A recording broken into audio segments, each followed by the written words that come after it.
Bismillahirrahmanirrahim. Assalamualaikum warahmatullahi wabarakatuh. Hai anak-anak, apa kabar? Semoga anak-anak selalu dalam keadaan sehat walafiat dan tetap semangat. Hari ini Ustadzah Nisa akan mengajarkan pelajaran IPS kelas 5.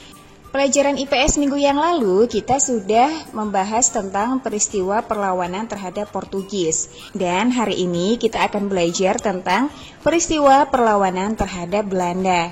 Anak-anak di rumah silahkan membuka modul IPS halaman 14. Anak-anak, perlawanan terhadap para penjajah di berbagai daerah banyak mengalami kegagalan. Salah satu sebabnya adalah perlawanan yang dilakukan masih bersifat kedaerahan dan secara sendiri-sendiri. Dengan demikian, perlawanan itu tidak akan kuat dan mudah diadu domba oleh penjajah. Negara kita sangat luas wilayahnya dan beragam pula sosial budayanya.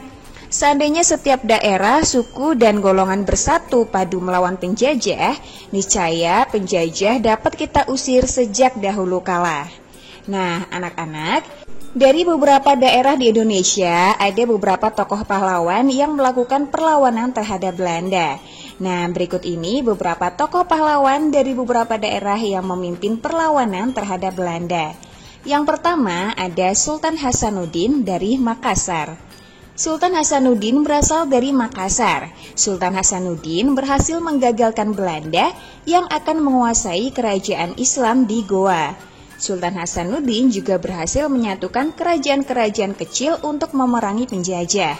Karena kehebatannya, Sultan Hasanuddin mendapat julukan ayam jantan dari timur. Yang kedua ada Pangeran Antasari. Pangeran Antasari berasal dari Banjarmasin, Kalimantan Selatan. Pangeran Antasari memimpin perang Banjar melawan Belanda.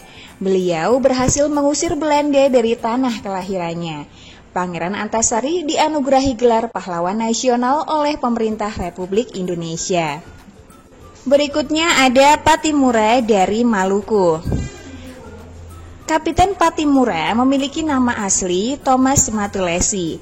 Patimura memimpin masyarakat Maluku melawan Belanda yang memaksa kerja rodi terhadap rakyat Indonesia. Di bawah kepemimpinannya, Patimura bersama rakyat Indonesia berhasil merebut benteng Dörstad. Belanda membalas dengan menangkap Patimura dan memberikan hukuman gantung. Patimura ditetapkan sebagai pahlawan nasional. Berikutnya ada Sisingamangaraja dari Sumatera Utara. Sisingamangaraja melawan Belanda untuk mempertahankan daerah kekuasaannya di Tapanuli. Penyerangan dimulai dari pos-pos Belanda di Bakal-Batu, Tarutung. Sejak saat itu, penyerangan terhadap pos-pos yang lain terus berlangsung. Belanda membalas dengan melakukan penyerangan ke daerah Pakpa. Penyerangan tersebut membuat Sisingamangaraja terkepung. Kejadian tersebut membuat Sisingamangaraja gugur dalam pertempuran melawan Belanda.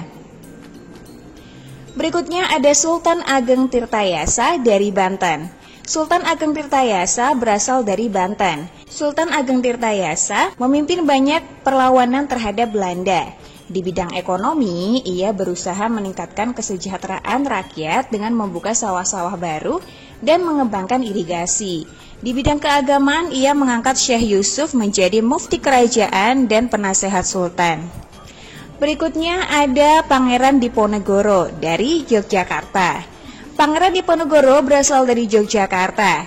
Nama Pangeran Diponegoro melegenda karena menjadi pemimpin Jawa dalam Perang Jawa atau kini dikenal sebagai Perang Diponegoro. Perang Jawa sendiri dipicu oleh reformasi tanah yang dilakukan Belanda untuk melemahkan perekonomian para bangsawan Jawa.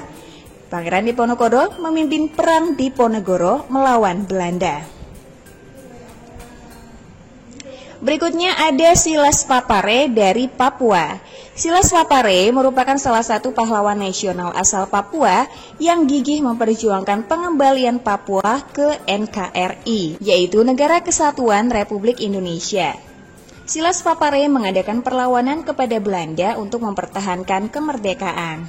Kita sebaiknya menghargai jasa para pahlawan dengan mempertahankan kemerdekaan dengan cara belajar yang rajin dan mengisi kemerdekaan dengan kegiatan yang positif. Semoga anak-anak dapat memahami pelajaran hari ini dengan baik ya. Sekian dari Ustazah Nisa, sampai jumpa lagi pada pelajaran IPS selanjutnya. Wassalamualaikum warahmatullahi wabarakatuh.